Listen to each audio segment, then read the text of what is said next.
Sabe, no direito penal, um simples engano pode mudar completamente o rumo de uma história. Mas olha só, nem todo engano é visto da mesma forma pela lei. Hoje a gente vai desvendar de vez a diferença entre erro de tipo e erro de proibição. São dois conceitos que parecem um bicho de sete cabeças, mas que, na real, definem o destino de um processo. Vamos pensar numa coisa aqui. Atirar num vulto no meio do mato achando que é um bicho é a mesma coisa que pisar fundo no acelerador numa rua que a gente jurava que podia correr mais.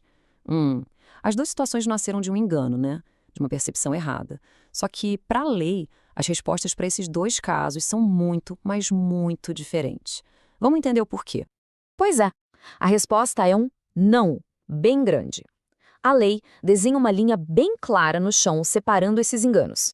E é exatamente essa linha que a gente vai investigar agora, para sacar a lógica por trás de cada decisão da justiça. Ok, então vamos começar pelo primeiro, o erro de tipo. Pensa nele como um erro sobre a realidade. É como se a pessoa estivesse usando os óculos errados, sabe? Vendo o mundo de um jeito distorcido. Aqui, o problema não é não saber a lei, mas sim não entender direito o que está acontecendo de verdade. Traduzindo, a pessoa se engana feio sobre um detalhe essencial do crime. A imagem que ela tem na cabeça não bate com a realidade do que ela está fazendo. É como se ela estivesse agindo num filme na própria mente, mas na vida real, a cena é outra, completamente diferente. Ela simplesmente não sabe o que faz. Para ficar bem claro, tem aquele exemplo clássico do caçador. O João tá lá na floresta, vê um vulto se mexendo e atira, crente que era um animal. A intenção dele era caçar. Ponto. Ele não queria de jeito nenhum atirar em uma pessoa.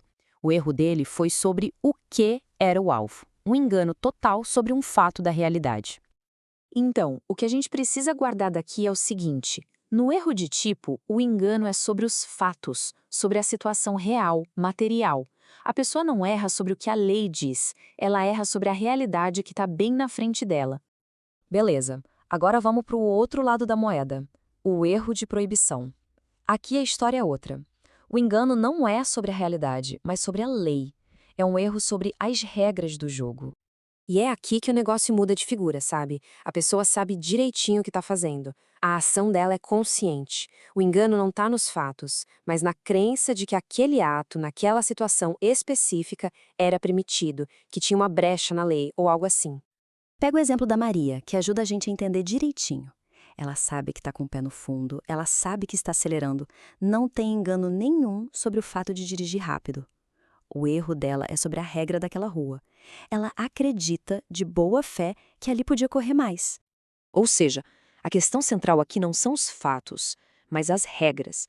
O problema é uma interpretação errada ou até o desconhecimento da lei. É um erro de julgamento sobre o que é liberado e o que é proibido. Mas calma que não para por aí. Esse erro sobre a lei ainda se divide em duas categorias. Porque, o jeito que alguém se engana sobre uma regra pode variar.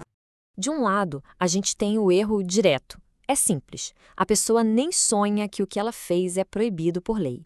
E do outro, o erro indireto, que é um pouquinho mais sutil. A pessoa sabe que o ato em si é proibido, mas ela acha, por engano, que o caso dela se encaixa numa exceção, tipo legítima defesa. Imagina só, num erro direto, um estrangeiro chega no Brasil com uma arma que no país dele é normal e ele não faz a menor ideia de que a nossa lei proíbe isso.